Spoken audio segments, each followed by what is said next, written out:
Bonjour à toutes et à tous, merci de choisir Sport FM, la référence sportive. Merci de nous accompagner, vous faites bien. Continuez, Dingue de Sport évoque la 8e journée de la D1 nationale de football. Unisport, imperturbable, le club de Koulundé domine les robots rouges à l'état-major. Maranatha stoppé dans sa course. Asco tombe pour la première fois cette saison. On fait le point dans cette émission. Le CDF Kraknour, champion national de la D3, le centre de Bafilo, a battu au tir au but la Jeunesse Club d'Agoué 4-3, un but partout au sortir du temps réglementaire. Ouverture de la D2 nationale de football samedi. Quel favori dans la zone nord et dans la zone sud, on en parle. Dingue de Sport invite aujourd'hui Angelo Folico de retour de l'état-major. Grégoire Ratignon était au niveau de la JCA et puis Prosper Agoclou de retour du grand stade de Palimé. Nous n'oublions pas que la vidéo de cette émission est l'affaire d'Elomadovan. Comme toujours, une vidéo que vous pouvez retrouver sur le www.radiosportfmtg.com. Merci également à Pélagie Mekoum qui assure la mise en onde. À bientôt. Voilà, c'est comme ça qu'on commence la semaine au niveau de Dingue de Sport. Merci de nous faire confiance, merci de nous choisir. Angelo Folico et bonne arrivée. Merci, salut Franck, bonjour à toutes et à tous. Grégoire Ratignon, merci d'être là. Bonjour Franck et bonjour à tous les fidèles auditeurs. Eh bien, on parle déjà de la shortlist du meilleur joueur africain au niveau de laquelle se retrouve Labafodo. On remarque qu'il y a des joueurs assez intéressants, surtout des Tunisiens, Anis Badri de l'Espérance, Tara Yassine l'Espérance, Youssef Belaïli qui avait joué au niveau de l'Espérance mais qui est aujourd'hui au niveau Al-Hilal Jeddah, et puis l'Égyptien Tarek Ahmed de Zamalek. Le Togolais, Labafodo a-t-il une chance? C'est très serré, c'est très lourd là.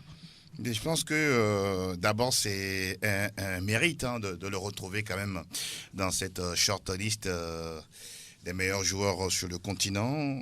Maintenant, je pense que quelque part, je ne le vois pas vraiment aller titiller, bien prendre le trophée.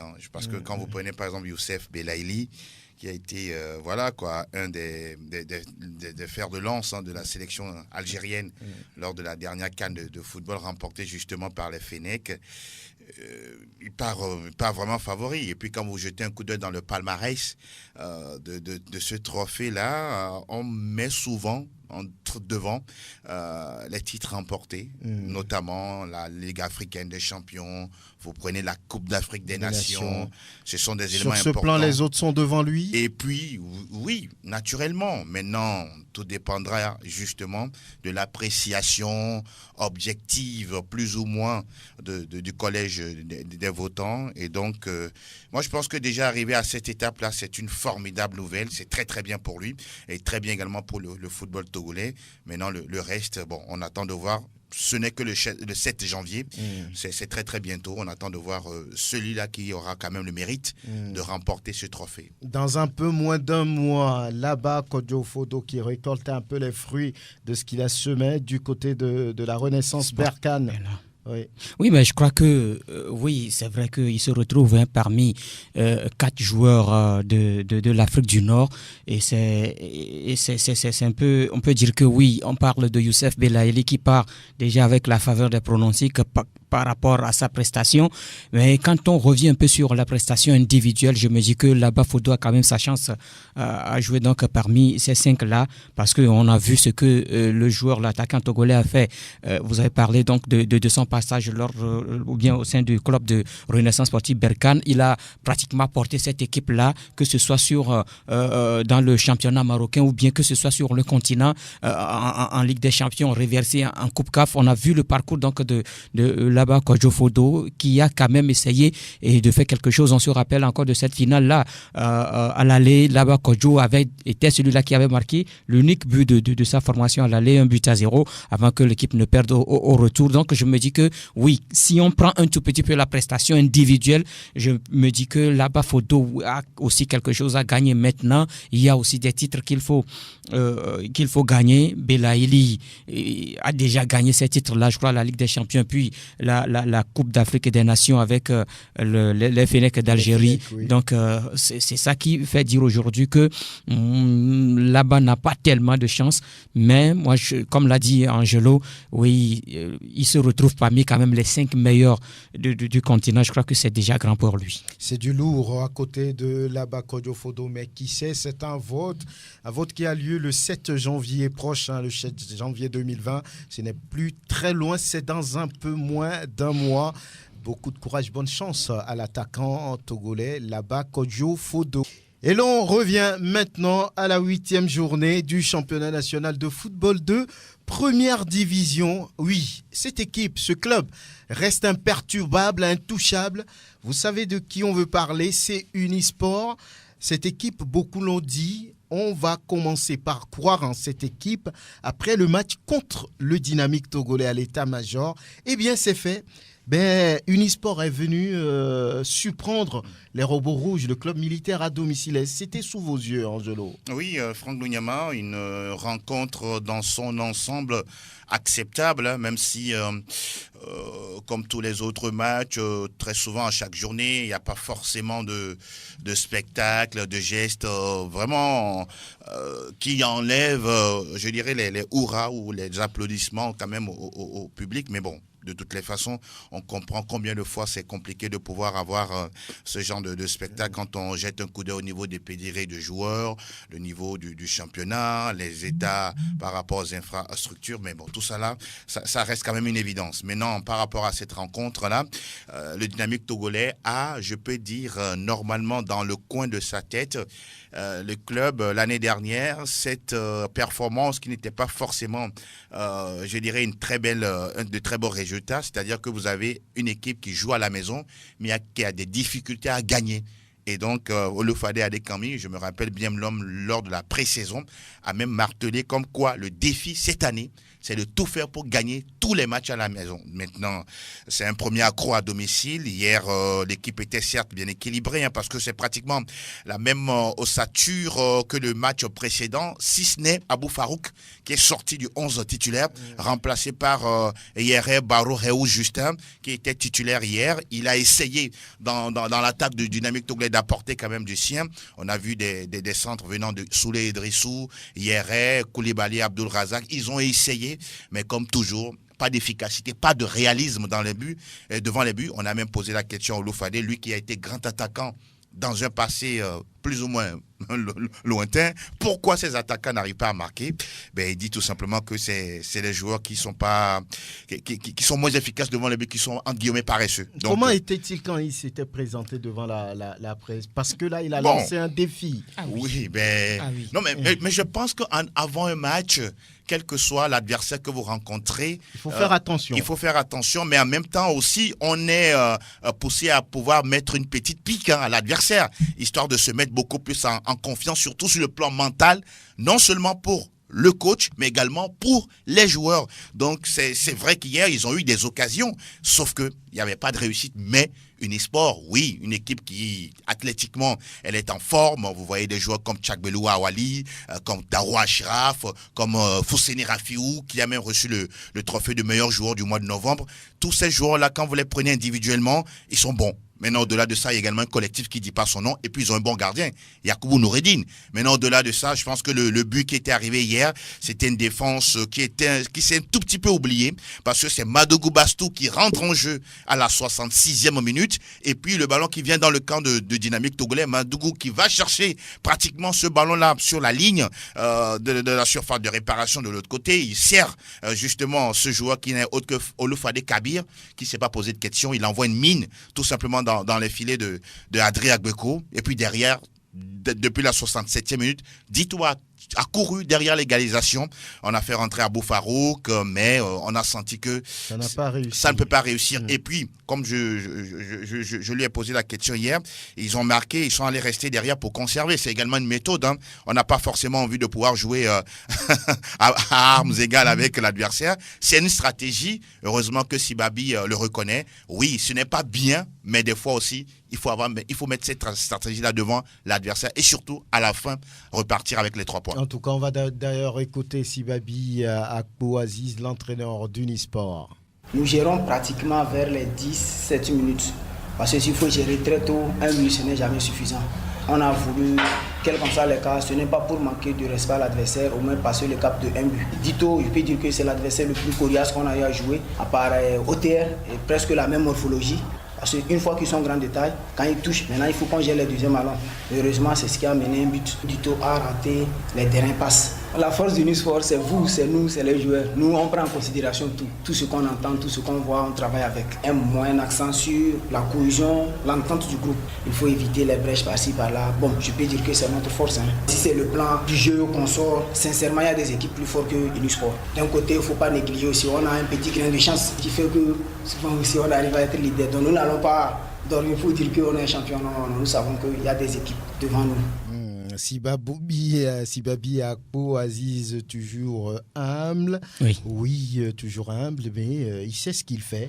Mais c'est surprenant cette victoire. Non, en fait, est-ce que c'est surprenant? Moi, quand vous prenez un peu les matchs de Unisport, vous allez voir que Unisport vient de faire 4 matchs à la maison, 4 matchs à l'extérieur. Et sur les 4 matchs à l'extérieur, Unisport a gagné 3 matchs. Il a réussi un nul, c'était le nul là, réalisé face à l'ASK, 2 buts partout. À part ce nul là, Unisport a gagné les autres matchs à l'extérieur. Unisport a gagné 2 matchs à la maison et a fait 2 matchs nuls également à la maison. Ce qui veut dire que l'équipe joue beaucoup plus mieux quand elle est à l'extérieur. Et la dernière fois, l'entraîneur l'expliquait, comme quoi il y a un problème. Il y a l'air de jeu à ce côté qui pose un peu le problème. Ça fait que l'équipe n'arrive pas véritablement à faire son jeu. Mais quand l'équipe sort, oui, elle est quand même libre de faire ce qu'elle veut. Et on a vu également hier dans ce match face au Dynamique togolais, c'est vrai que c'est l'entraîneur de Dito qui nous avait donné rendez-vous en venant suivre ce match-là, ce qui va se passer, mais beaucoup plus. On a vu encore l'équipe d'Unisport, donc ce qui veut dire qu'il y a un travail. Moi, je me dis qu'il y a un travail qui a été fait déjà à la trêve pour mieux préparer cette équipe-là. C'est vrai qu'on ne connaissait pas cette équipe. On a vu une équipe lors de la finale du championnat national de 2e division, mais c'est pratiquement la même équipe avec l'apport de quelques joueurs expérimentés. Mais je crois qu'il y a un travail qui se fait. Angelo l'a dit. Individuellement, c'est des joueurs qui sont bons. Et puis, sur le plan collectif, il y a encore un travail qui se fait. Moi, je me dis qu'à part tout ça, là, il y a un entraîneur qui est lucide. Et quand vous l'écoutez, à chaque fois, après le match, quand vous écoutez un peu ses analyses, il est toujours lucide dans ses analyses. Il ne dit pas que oui, son équipe a fait ci, son équipe a fait tant. Mais l'équipe a su profiter. Moi, je me dis que l'équipe a su profiter d'une erreur hier pour marquer ce but-là. Et vous marquez à l'extérieur, il faut conserver. C'est ce que l'équipe a essayé de faire en conservant donc cet acquis-là. L'essentiel, c'était les 3 points. Garder toujours cette première place. Je crois que c'est ce que Unisport essaie de faire maintenant. Moi, je me dis que pour le moment, oui, Unisport est en tête, mais moi, je me dis que Unisport est en train de préparer déjà son maintien. En tout cas. Son maintien. Et puis, ajouter une chose, quand on jette un coup d'œil au niveau des stats, sur les 8 matchs disputés par Unisport, il y a quand même 5 qui ont été gagnés juste sur un score de 1-0. Ça peut être peut-être suicidaire par moment, mais on se rend compte que peut-être cette équipe-là a suffisamment les armes pour pouvoir résister à toutes les équipes, quelles qu'elles soient dans ce championnat. Elle est maintenant attendue sur tous les matchs désormais. Naturellement, Franck Nounyama, parce qu'on parle du leader actuel et qui plus est qui est un promu. Et donc, je pense que toutes les autres équipes auraient aimé être à la place d'Unisport, mais ce n'est pas encore le cas. Hier, après le match de la JCA, quand vous écoutez un peu l'entraîneur de Boulesou, il a dit que nous attendons maintenant le leader, qu'il faut véritablement jouer face à cette équipe-là. Donc c'est une équipe qui est véritablement attendue. Mais moi je me dis que ces équipes-là qui attendent Unisport doivent beaucoup plus faire attention. L'AS Auxerre ici à Lomé a perdu dans les derniers instants. Hier c'était pratiquement, oui c'est vrai qu'elle a son 7e minute, mais là vous comprenez donc que c'est une équipe, quand elle marque, il vous est maintenant difficile d'arriver d'ailleurs à égaliser. Donc je me dis que chaque équipe qui doit maintenant affronter Unisport doit se préparer psychologiquement et tactiquement. En tout cas, à marge de ce match, le trophée de meilleur joueur du mois de novembre à JFT Sport FM a été remis au récipiendaire qui n'est autre qu'un joueur d'Unisport, Fousseni Rafiou, que je vous propose d'écouter. Je suis très fier. Je n'entendais pas, mais le meilleur joueur qu'on m'a donné là, moi-même, je suis content. Je suis en train de travailler pour aller à l'équipe nationale.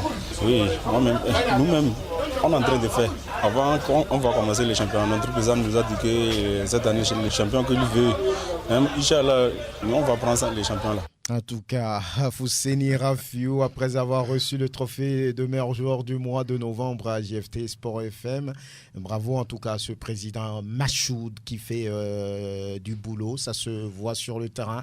Mais là, il était très content et ému d'ailleurs, Fousseni Rafiou. Oui, il était vraiment sous le coup de l'émotion. Hier, quand on l'a pris, il devait normalement prendre son bus, mais on l'a obligé à venir faire l'interview. Il a dit il était surpris même qu'il soit nommé pour ce trophée-là. C'est encore l'occasion de saluer le travail de fourmi fait par les journalistes de Sport FM. En plus de ça également, tous ceux qui sont au niveau du bureau de la JFT, l'association de joueurs de football du Togo.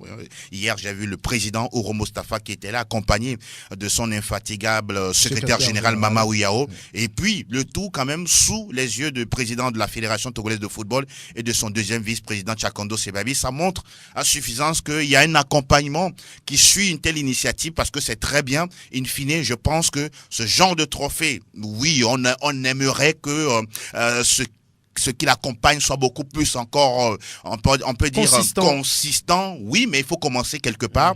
Et normalement, les sociétés qui sont sur la place devraient accompagner une telle initiative, histoire de mettre surtout de l'émulation et surtout une concurrence saine entre les différents joueurs de notre championnat. Pourquoi pas? En tout cas, on a vu que le trophée a changé de visage. C'est pas le même trophée que ceux qu'ont reçu les précédents meilleurs joueurs. On a changé de forme au trophée. C'est également joli. On reste dans ce championnat-là avec la première chute cette saison de Asco de Kara, battu à Notier là-bas, près des murs à Gbogbo par Ange Football Club, 1-0 à Metokodo Mensa. Sincèrement, aujourd'hui, mon équipe n'a pas joué. Mon équipe n'a pas du tout joué aujourd'hui. Vous avez vu que surtout dans l'entrejeu, ça n'a pas marché. C'est ça qui a coûté qu'on n'a pas bien développé notre jeu. Le jeu qu'on faisait d'habitude, ça n'a pas été. Mais c'est le football. Regardez, la dernière minute, on marque sur un corner. L'arbitre dit que le ballon était sorti. On ne peut rien dire. On a perdu. On va se préparer pour le prochain match. Bon, l'équipe adversaire n'est pas mal, mais seulement elle nous a gagné. Mais j'ai pas vu du football. Mais on ne fait que dégager. L'essentiel, c'est d'avoir les 3 points. Ils ont fait l'essentiel pour avoir les 3 points.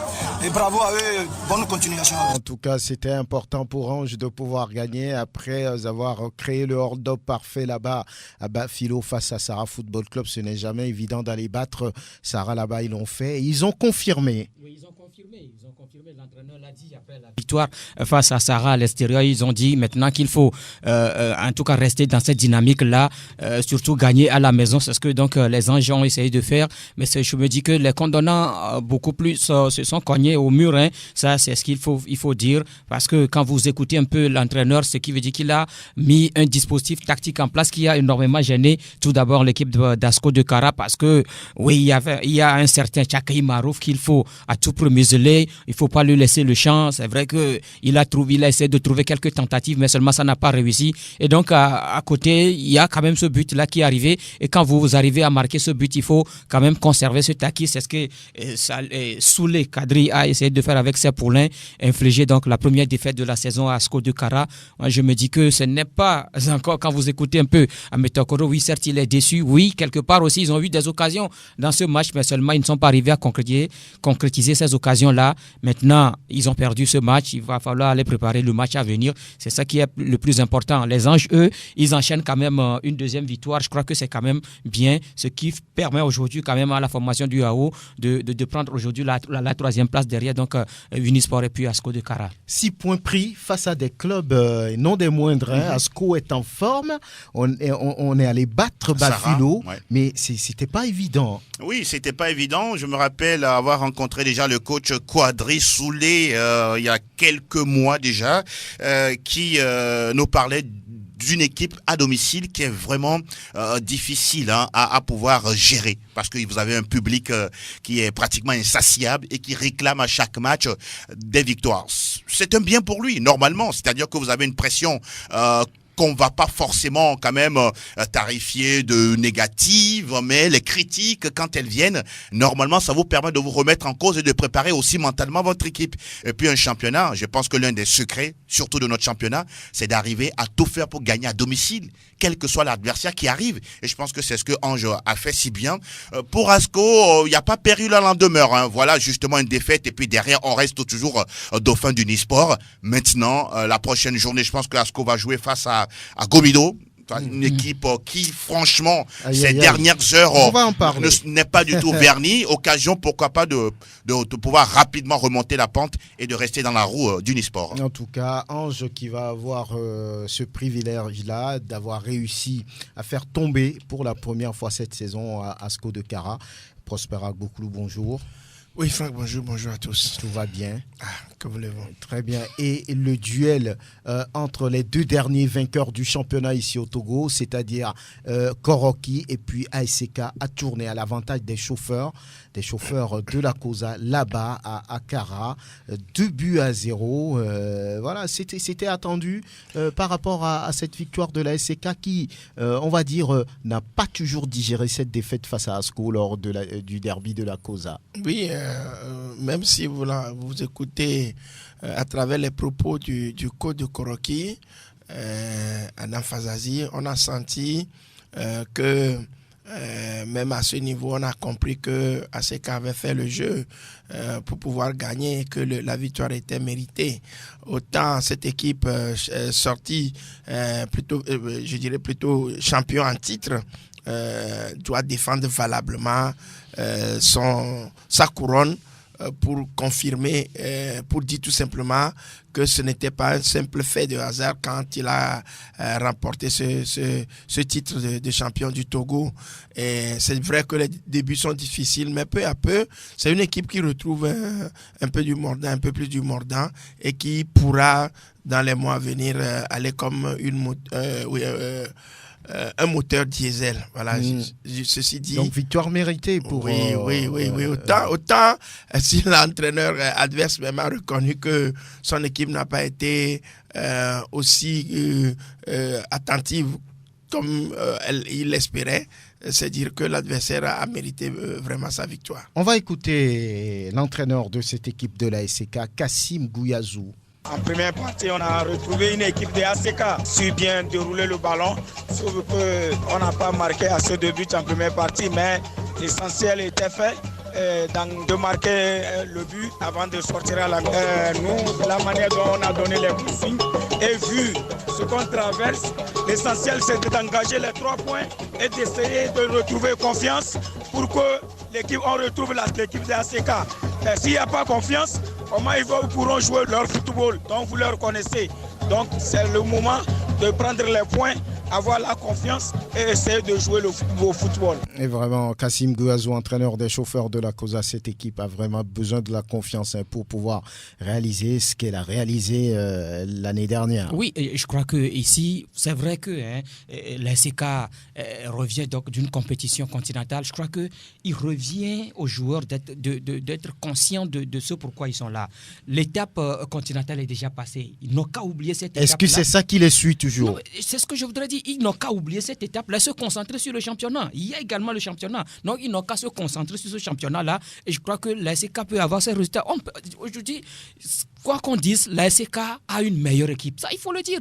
On a des joueurs qui peuvent mieux faire ce championnat-là. Et donc, si on est arrivé à prendre ces joueurs-là d'ici, de gauche à droite, je crois qu'on peut également essayer de conserver ce titre-là. Donc, il faut que l'ASK commence par enchaîner les victoires. Il ne faut pas gagner aujourd'hui et à la journée qui va arriver, vous perdez, vous gagnez aujourd'hui. Non, ce n'est pas véritablement ça. Il faut que l'ASK démontre ce qu'elle a fait sur le continent. On a vu une grande équipe de l'ASK face au Vita Club, face à Enugu Rangers du Nigeria. C'est ce qu'on veut voir sur le terrain. Du côté donc des chauffeurs de la COSA, c'est ce qu'on veut voir. Il va falloir que l'ASK le démontre. C'est vrai que les autres également vont se préparer. Chaque fois qu'il y aura match contre l'ASK, les autres vont se préparer, mais il faut que l'ASK également se prépare par rapport à toutes les équipes. Cette équipe n'a toujours pas retrouvé son niveau, Angelo? Oui, mais moi je ne suis pas surpris. Je ne suis pas surpris parce que l'équipe était sur une véritable dynamique quand on voulait quand même aller jouer cette campagne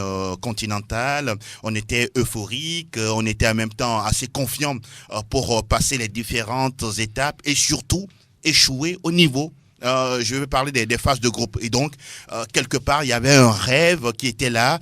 Malheureusement, il était brisé. Maintenant, c'est aussi difficile lorsque vous arrivez à avoir suffisamment de confiance, de mental, et puis derrière, tout ce sur quoi vous vous basez et s'écroule comme un château de cartes. C'est vraiment difficile de pouvoir remonter la pente. Mais on peut toujours revenir à zéro. Et ça dépend d'abord des dirigeants, des principaux dirigeants de cette équipe-là, de pouvoir tenir un discours, des paroles assez positives à l'endroit des joueurs. Oui, vous l'aviez fait entre-temps, vous avez encore l'opportunité de le refaire. Ça, c'est de un. De deux, la motivation aussi passe par les intéressements. Il n'y a pas que le discours, il n'y a pas que les paroles, mais il faut les actes. Je vais parler, par exemple, des primes que vous pouvez voter par rapport à tel match, par rapport à telle victoire. Ce sont des choses qui motivent les joueurs. Il n'y a rien à faire. Maintenant, au-delà de ça, également faire comprendre aux joueurs que c'est leur carrière qui est en jeu et ça à eux d'être concentrés. Je pense que très souvent dans notre championnat, il y a l'aspect de concentration qui n'est pas suffisamment martelé au niveau des différentes équipes. Vous prenez un joueur, par exemple, qui a match un samedi, il prend tout son temps, peut-être jeudi, vendredi, à s'amuser. Il vient à l'entraînement quand il veut. Il n'est pas forcément discipliné par rapport au temps, par rapport à l'heure. Et donc, il se dit, tiens, étant titulaire dans ce club-là, bon, de toutes les façons, le coach me fera jouer. Et donc, au fond de soi, il n'y a pas un dépassement. Il n'y a pas une grinta qu'on va chercher. Il n'y a pas une préparation individuelle. Il n'y a individuelle. pas une préparation individuelle. Et au-delà de ça, un mental assez fort, un mental gagnant pour faire les matchs. Voilà pourquoi par moment, on est obligé de passer par des étapes avec des résultats mi-figue, mi-raisin. Et j'espère que cette équipe-là va rebondir parce que derrière, attention, c'est un championnat très serré. Vous perdez un match, vous dégringolez, vous gagnez, vous pouvez vous retrouver au top du classement. En tout cas, le championnat de la première division togolaise est très serré. Félicitations en tout cas à Honoré Kassé, président du club, et au président d'honneur El Hadj Ama Sharif qui tiennent ce club-là. Et on va continuer, on va poser la question à Prosper Agboklou. Qu'est-ce qui se passe avec Ezo Bibi ? La question, elle est pertinente, d'autant plus que la vraie réponse, ce serait peut-être les dirigeants et le staff technique qui puissent vraiment nous dire ce qui se passe à Zobibi. Ce qu'on sait, c'est qu'autour de ce club, l'environnement n'est plus sain. Et le feu ne brûle plus. On a senti que ce feu est un peu éteint. Bon, pourquoi? La question reste là-dessus, parce que hier, il y avait tellement beaucoup de morosité après la rencontre. Ce n'est pas parce que l'équipe n'a pas joué, ce n'est pas parce qu'elle ne s'est pas créé d'occasion, d'énormes occasions. Quand on se rappelle en deuxième mi-temps de cette occasion franche et nette de Adjali Moïse qui était sur une balle qui a ricoché sur la barre transversale, il était dans les 5m50. Les défenseurs de Sarah étaient complètement à la rue, mais celui-ci a trouvé encore le moyen de jouer sur le gardien qui trébuchait, qui n'avait plus qui a perdu son équilibre. Oui. Et il a tiré le gardien sur le gardien. Vous pensez que le problème est à chercher ailleurs? C'est extra-sportif? Bon, je ne peux le dire ainsi parce qu'on me demandera qu'est-ce que j'en sais. Oui, beaucoup disent aussi que Gomido n'a pas préparé sa saison.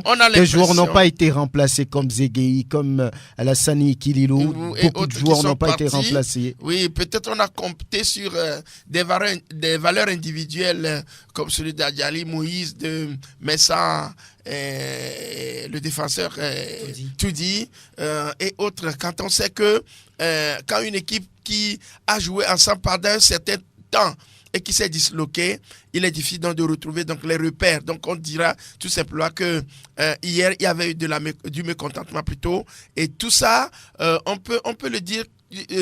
On peut le mettre à l'actif du manque de confiance entre l'encadrement technique, les dirigeants et les joueurs. Certains supporters, oui, ils ont répondu encore une fois sur ce match-là. Oui, ils étaient là. Mais ils réclament la tête d'Aïkoro Alarou. C'est le problème? Oui, ils réclament la tête d'Aïkoro Alarou. Bon, c'est vrai que quelque part, l'encadrement technique aussi a sa part de responsabilité parce que vous savez, on peut jouer un match, avoir assez d'occasions de but, mais dans la structuration du jeu, il faut une discipline.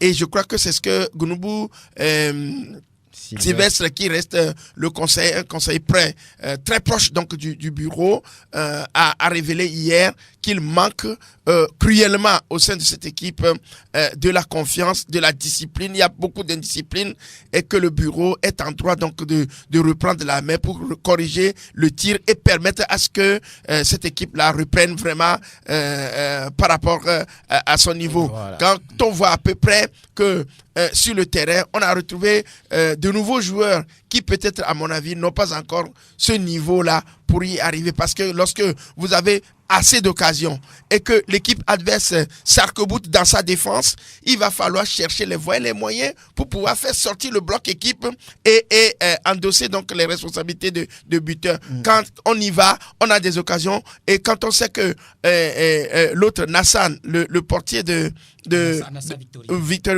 était en état de grâce, il y a quand même des moyens pour y arriver, pour battre ce portier-là. Mais hier, tout a été brouillon. On a eu des occasions, certes, mais on n'a pas réussi à marquer. On va écouter Sylvestre Gounoubou, qui est membre du comité. Après la réaction de Sylvestre Gounoubou, il est le membre du comité exécutif de Gomido.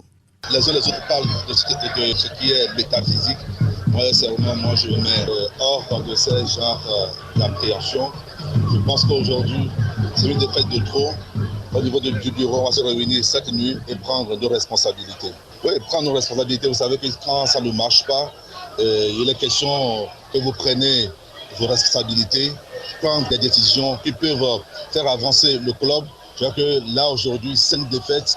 Je crois que c'est la défaite de trop. On est astreint de prendre nos responsabilités. Voilà, une défaite de trop, dit Sylvestre Gounoubou, qui est membre du comité exécutif de Gomido. On pense peut-être à remercier Aïkoro Alarou, c'est ça? Si ça se passe comme ça, c'est le staff qui paie le pot cassé. C'est lui. Et parce que ça ne marche pas. Et quand ça ne marche pas, c'est l'entraîneur. Est-ce que c'est le président qui va remplacer? Ce sont les joueurs qu'il faut remplacer. C'est le staff, c'est l'entraîneur. Donc, je crois que la dernière fois, déjà face à Unisport, quand Gomido avait perdu, il avait eu problème. On avait déjà réclamé sa tête, mais on l'a maintenu là-bas. Il est parti faire match nul à Neho face à Boblessou. Mais voilà qu'hier, c'était encore une nouvelle opportunité. Ça n'a pas marché. Et immédiatement, on pensait que c'est peut-être l'entraîneur qui est là, que ça ne marche pas. Donc, moi, je me dis que tout à l'heure, le Prosper a soulevé quand même un cas. Les joueurs qui sont partis n'ont pas été véritablement remplacés. Moi, j'ai vu l'équipe de Gomido jouer face à l'Est Togopor. Gomido a un non-problème en milieu de terrain. Il n'y a pas de récupérateur. Il n'y a pas celui-là qui doit donner de bonnes balles aux attaquants. Vous avez parlé de Ikilelou qui n'est pas là, mais en dehors de Ikilelou, il y a également Lamboni Damigou qui n'est pas remplacé. Lui aussi ne fait plus partie de cette équipe. En défense, il n'y a que Touti maintenant qui reste. Zegueï Fabrice est parti. Qui on a pris véritablement pour remplacer Zegueï Fabrice? Alors qu'on pouvait chercher d'autres joueurs. Donc il y a un problème qui est quand même posé au niveau donc, du recrutement. Le recrutement n'a pas été fait en bon escient, ou bien les joueurs choisis n'ont pas été ces joueurs-là capables de remplacer ceux-là qui sont partis. Aujourd'hui, les résultats ne suivent pas. En attaque, c'est vrai qu'on a des joueurs comme Midi Yawa, on a des joueurs comme Gakbe Alex, on a Adjahli Moïse, mais véritablement, ça ne réussit. Djima Raimi, mais ça ne réussit pas. Gomido avait réussi à marquer 2 buts face à Ifodje Datapame, Gomido a réussi à marquer 2 buts face à Ange, et puis c'est fini. L'équipe n'arrive plus à marquer. Ce ne sont que des défaites, donc je crois que ça devient un peu compliqué. C'est un peu, ça fait mal quand on est du côté de Gomido de Palimé. Je crois qu'il faut véritablement penser à ce qu'il faut faire pour quand même essayer de sauver encore ce qui peut l'être, parce que à cette allure-là, aujourd'hui, on voit Gomido qui se retrouve dans la zone rouge. Dans la zone rouge, vous gardez la parole pour nous parler de ce match nul entre l'AS Togopor et puis Boblessou, un but partout. Oui, un but partout. Il faut dire que ça a été quand même un peu décevant du côté de l'AS Togopor qui avait quand même l'opportunité de gagner le match là hier, parce que surtout en première période, on a vu quand même des Portugais qui ont eu des occasions. L'Est Goporo a dominé pratiquement la première partie. Elle s'est créée beaucoup d'occasions, mais seulement les attaquants n'ont pas trouvé donc de cadre. Si ce n'est ce but de la 22e minute marqué par Sanvi Apelete. Bon, en dehors de ça, on a vu quand même une équipe de Gbogbo qui était en réaction en première période, mais qui a beaucoup plus pris le contrôle de jeu en deuxième. Et logiquement, cette équipe a obtenu l'égalisation. Et on dirait que c'était dans les mêmes conditions que le but de l'Est Goporo. La passe qui était venue donc du côté droit, l'attaquant qui était au deuxième poteau a récupéré la balle et fusille donc Clomégan Jean-Robert. Donc c'était quand même un match quand même équilibré. Et finalement, un but partout, je me dis que bon, c'est logique. C'est logique. Hein, sur l'ensemble du match. Sur l'ensemble du match. Bien. On vous rappelle rapidement tous les résultats de cette 8e journée. La victoire d'Ifodié devant Maranatha 2-1. Ange qui bat Asco 1-0. Dito qui perd devant Unisport à l'état-major 1-0. 2 pour ASCK devant Koroki. Le match a sauté RC Massy est reporté, vous le savez, sur le 18 décembre prochain. L'Est Goporo et Gbogbo se sont séparés sur un nul d'un but partout. On vient de vous le dire. Et puis Gomido qui s'enfonce un peu plus en perdant devant Sarah Football Club 0 but contre 1. Il faut noter que le match entre l'Est Goporo et l'ASCK devrait être joué ce mercredi-là. Oui. On vous précisera tout ça. Et au sortir de cette 8e journée, voici le classement avec Ezekiel Ayataï. Unisport reste solide leader avec 18 points, plus 5. Asco, le Dauphin, est désormais à 5 longueurs avec 13 points, plus 2. 12 points plus 2 pour Gbogbo qui complète le podium. Au 4e rang, on retrouve Sarah FC, 12 points, plus 1. 11 points plus 2 et un match en retard pour ASCK, 5e. 11 points moins 1 et 11 points moins 2 pour Ange et Maranatha, respectivement 6e et 7e. Dito pointe au 8e rang avec 10 points, plus 2. À la 9e position, Koroki, 9 points, plus 1. 8 points moins 1 et 8 points moins 4 pour l'SOTR qui a un match en retard et Ifodié respectivement au 10e et 11e rang. 12e et premier non relégable, l'Est Goporo 7 points moins 1 avec un match en moins. Dans la zone rouge, 13e, Gomido 7 points moins 2, puis 14e et dernier avec un match en moins, c'est Massy 6 points moins 2. Ezekiel Ayataï pour le classement de la rédaction de Sport FM. Il était question samedi après-midi à l'état-major de voir celui qui aura le titre de champion de la D3, le titre de champion honorifique, oui. Et à l'arrivée, c'est le centre Raknour de Bafilo qui a pris le dessus sur la Jeunesse Club d'Agoué. Un but partout au sortir du temps réglementaire et 4-3 pour le centre de Bafilo après les tirs au but, n'est-ce pas Angelo? Oui, effectivement, c'est ce qui s'est déroulé sur le terrain de l'état-major, deux équipes, franchement, qui avaient quand même quelque chose de bon à proposer, même si on aurait aimé qu'il y ait plus de buts.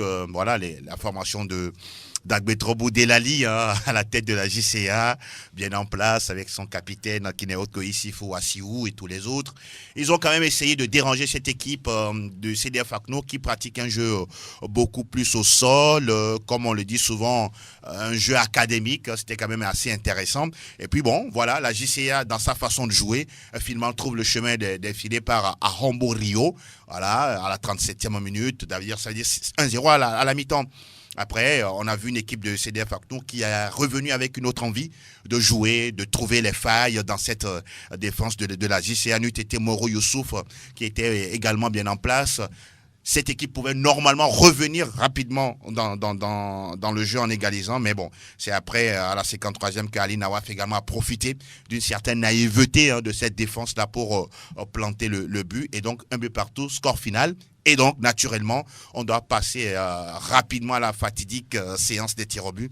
Et à ce niveau-là, la JC a été moins appliquée dans les tirs, ce qui a permis à la formation de CDF Akno de pouvoir remporter cette séance-là 4-3 à la fin.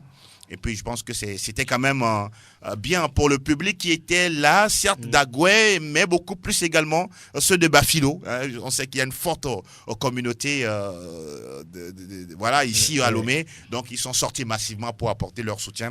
C'était quand même bien le tout sous les regards du président de la FTF, qui était satisfait quand même de voir enfin cette D3-là finir. Et on va ouvrir désormais la D2 qui arrive très prochainement. En tout cas, une forte communauté d'Assoli ici à Lomé. Ah oui. Ils doivent supporter le CDF ACNUR. Et les réactions d'après-match, on commence d'abord par le coach du CDF ACNUR, Agoro Asama. C'est un sentiment de joie.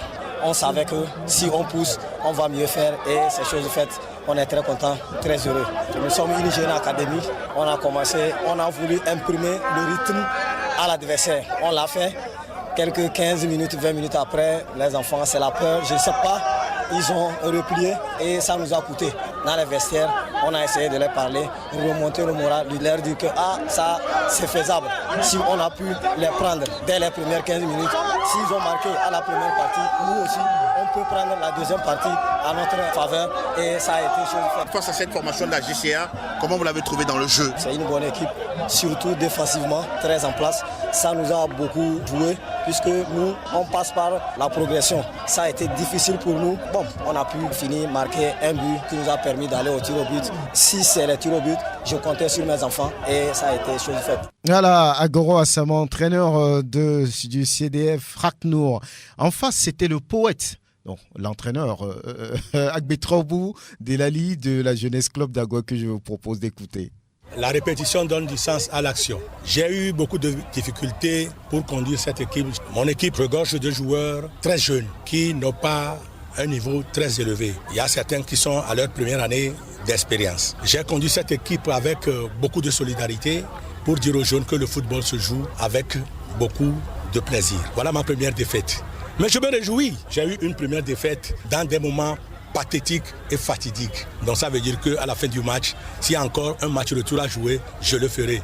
Mais dommage, c'est une seule manche. On m'a gagné dans les tirs au but. Il n'y a pas une école pour la vie. La vie elle-même est une école. Mais Poulain apprendront de cette finale. J'apprendrai également de cette finale. Ça va nous édifier pour des lendemains. La dernière partie de sa réaction, je ne perds jamais, je gagne toujours, a laissé le grand Madiba, Nelson Mandela. Il est un peu sur cette philosophie-là, Agbetrobou Delali. Le football est tout simplement fabuleux, dit-il.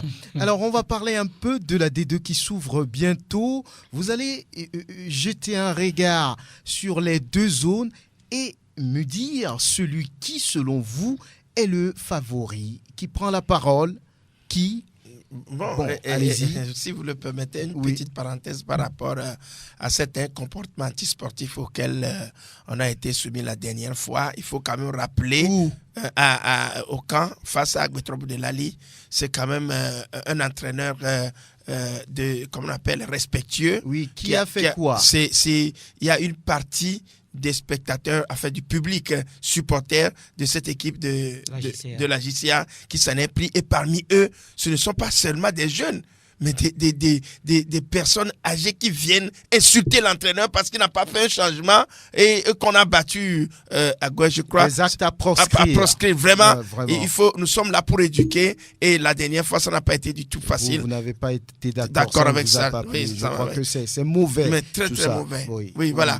Maintenant, quand on revient un peu sur la configuration que nous avons sur les deux, je dirais, deux zones. Dans le nord, Agua qui veut toujours monter, mais qui n'arrive souvent pas. Oui, mais qui sera maintenant confronté même à de fermes oppositions de Fouadan et de Bikenti qui sont là. Je dirais tout simplement que j'ai suivi cette équipe qui se prépare énormément pour pouvoir tenir la dragée haute. Vous voulez parler d'Agua. D'Agua, dont le président, franchement, met tout en place pour pouvoir arriver à colmater les brèches l'année prochaine. Mais devant se dressent quand même des montagnes comme Bikenti, Fouadan et tous les autres. Maintenant, dans le sud, vous savez, le carambolage continuera. Il y a un embouteillage aussi monstrueux, comme on peut ne pas le deviner, et savoir qui aura vraiment la clé de voûte donc, de cette énigme. Il y a Gazela, Kotoko, il y a Koto Club de Moretan qui vient s'ajouter, d'autres clubs, Asfosa. Donc tout ça là, on reste toujours indécis.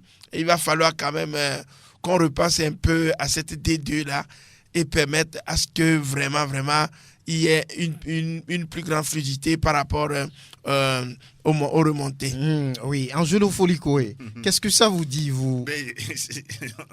D'ailleurs, on se dit qu'il y aura de très très sérieuses empoignades. Maintenant, parler de favoris... vous n'en trouvez pas? Je n'en trouve pas parce que ce toutes soit les équipes, dans la zone nord ou dans la zone sud. Toutes les équipes se battent. Je sais que côté zone septentrionale, c'est Agoua qui a tellement envie de revenir en première division.